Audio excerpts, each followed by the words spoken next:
Greetings, programmers. Busted Thumbs back again to do episode number 6 of our Beginner's Guide to Scratch Programming.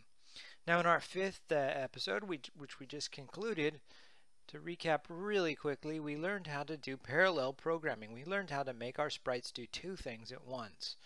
And in our case, we had our cat Domingo here.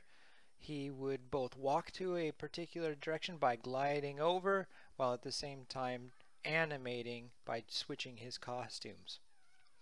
Now, one thing you may not realize is that this type of programming, this parallel programming, is something that it takes professional developers years to really kind of get into and master. And it's pretty amazing that we can get right into it and just maybe, just after a couple of hours of learning a little bit about Scratch.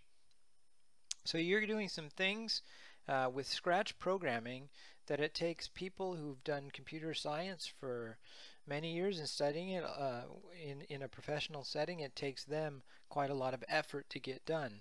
That's how amazing Scratch can really be, and doing a lot of the work behind the scenes to make this stuff possible. So all we have to do is kind of think about what we want our programs to do, put it down in these blocks, and let it go off and do that work. So today we're going to talk a little bit about another important aspect of Scratch, and that is what we call cloning. And cloning is simply making a copy. It's something that we can do on any sprite that we have in our library of sprites down here.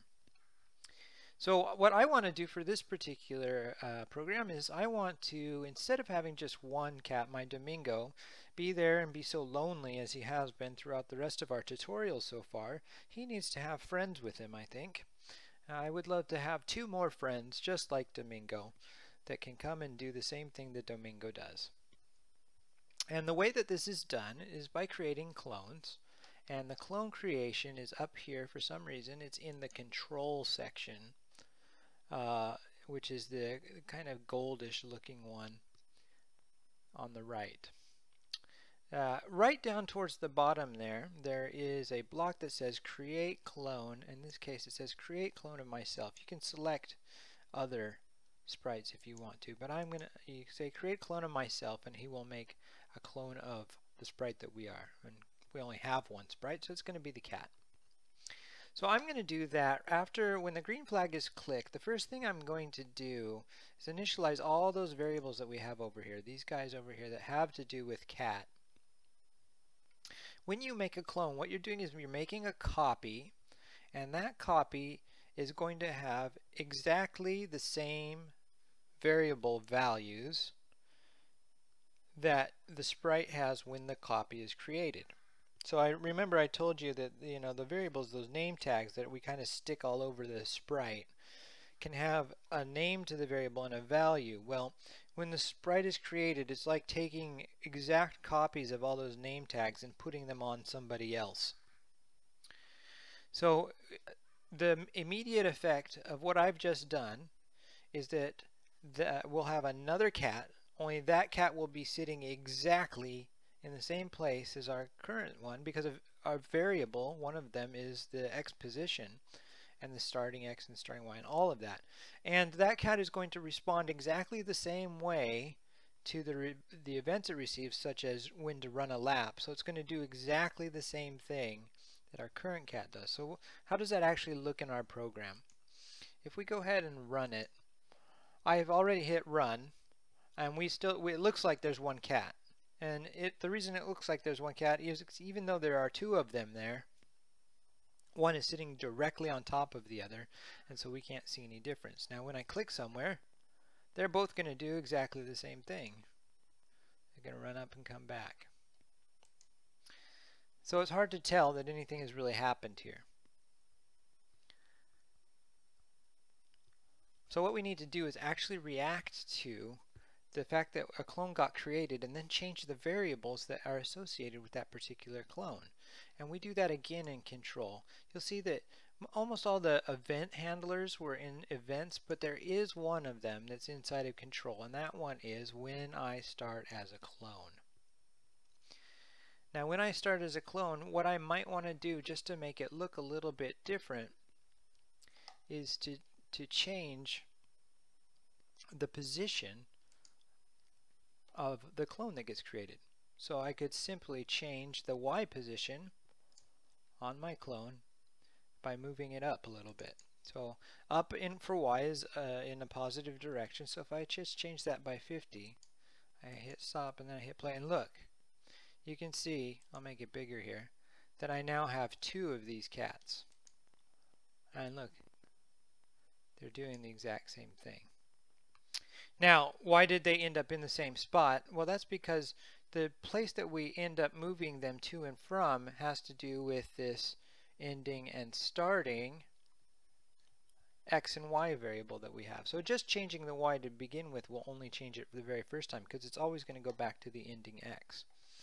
So what we really wanted to have done here is to change our starting Y, because the Y is up and down, and 50 didn't seem to be enough. Maybe 150 is more like what we need it to be. And then instead of using that change there, we can simply set the Y to the starting Y. Let's try that one. That's maybe a little too high up there, so maybe 120. Maybe just 100.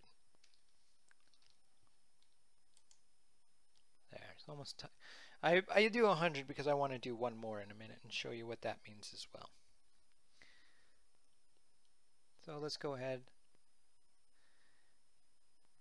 make that bigger, go ahead, hit that, and we'll see that they'll kind of run and then go back to where they came from, because we said it's that variable, right? That variable now has a different value. The starting X little name tag for both of these cats happens to be in a different place. One other thing you might notice is, remember this one, and we clicked on this one? That doesn't seem right that they both have the same name. So let's make sure we change that as well. And we could simply do that by setting our name. This looks more like a girl cat, don't you think? Let's call this an Irene.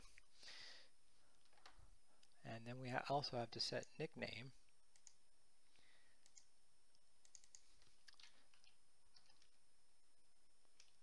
Irene. Let's say Irene doesn't really like to go by a nickname. And the reason why I do that is because I can show you now that, remember how we set this guy down here, that when this sprite is clicked, we were going to do one thing if there was no nickname, difference between the nickname and the name, and a different thing if there was. Well, now we've actually got a case for why that's important to have been done. So I'll go ahead and play that one more time. We've got both of our cats here. Domingo's here on the bottom, and Irene's up here, and you can see that Irene she didn't add all that extra text about her nickname because she didn't need to. She just says that she wants to be called Irene, and Domingo's down here.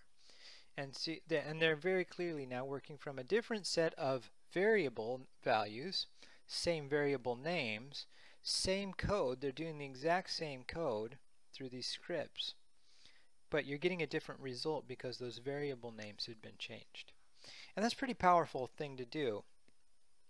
But let me show you a little pattern that gets used quite a lot inside of Scratch, and that is that when you create a clone, you often want to create more than one, and you have to do different things. I can't set every clone I create to Irene for that name, because then it means we'd have Domingo and a bunch of Irenes. But you can go ahead and use a pattern where you just check. We can leave those there, and we can say that if we can pull our operators in here, remember those Boolean ones, if the name happens to be Domingo, then we're going to change it to Irene. Otherwise, and then what we'll do down here is we'll create another clone. So if I came in as a new clone and I started out being Domingo, then what I want to do is turn into Irene and create yet another clone of myself. When that happens, this guy's going to be called again. This guy that says when I start as a clone, he's going to come in here, and that starting Y will, on the second time, will already have changed by 100, and here we'll change it by another 100. So it won't be basing off of Domingo's value, it will be basing off of Irene's starting Y value. And it'll go up another 100. It will get down to here and it will say, is my name Domingo? No, it's not, it's Irene. And so it will drop down into the else condition instead. And then we can come up with something else here. We can change the name here. What's a good name? Frederick. And of course, Frederick would prefer to go by Fred. So let me just drag that in so we have a little more space to display this. And there you go. We should now have 3 cats. They should all be spaced accordingly. They should all have their own unique names. They should all still do the exact same thing when they want to run a lap, and they should animate and all of that. But they're unique now. They have their own positions, they have their own names, and we can make any of the variables that we associate with them be their own. Let's go ahead and see how that works. See there, now we have 3. Frederick, oh no, we didn't change Frederick's nickname. We don't want our Frederick to be called Irene. Hold on, we have to fix this. That's because we set is walking to Frederick, and that's just wrong. Nickname is Fred. Let's try that one more time. Go ahead and click play. And they're all here. It's kind of like they kind of do this group hug or something like that. They all kind of come together and then go back out again as they're running this lap together. Now one question you might have is, how come this variable at the top isn't increasing by 3 every time I click on it? Why am I not getting an increase in the after all, if you saw the code here, it says change number of laps by 1, and they all should be doing that. The thing to remember about that is that each one of these cats has their own number of laps. And really what we're looking at is only one. We're looking at Domingo's, the number of laps that Domingo has run. If we had made number of laps be something that's visible to everyone, if it didn't have that cat in front of it, if it was in fact a one that the stage could look at, then you would have seen that. Each one of them would have changed number of laps by 1, so every time I made a click, it would have been increasing by 3. Now, clones are pretty important to do. If you think about when you're writing code, you have a lot of times where things are going to want to behave in the same way. Say you were writing a solitaire game and you had a deck of cards. Well, you wouldn't want to write all the things that a card would need to do 52 times because there's 52 cards in a deck. If you were to do that, and Scratch does let you duplicate sprites anytime you want to, you would very soon run out of both sprite space.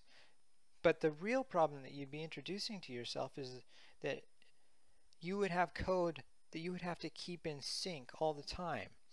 And it is not uncommon to make a mistake from time to time. I made one just earlier. Remember when I had set that nickname, I was using is walking instead of nickname. If I had copied this sprite over and over again, and then I discovered that problem, why then I'd have to go back to 52 different cards and make sure I fixed it in all of those places. It's much easier if we can just change it in one place and it applies to everybody who wants to act the same. And you can imagine that if we really did want behavior to change in some way, if we wanted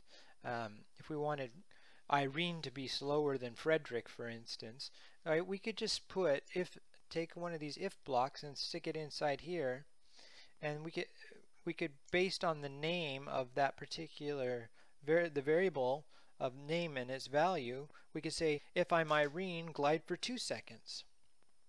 If I'm Frederick, glide for 1.5. If I'm Domingo, glide for 1.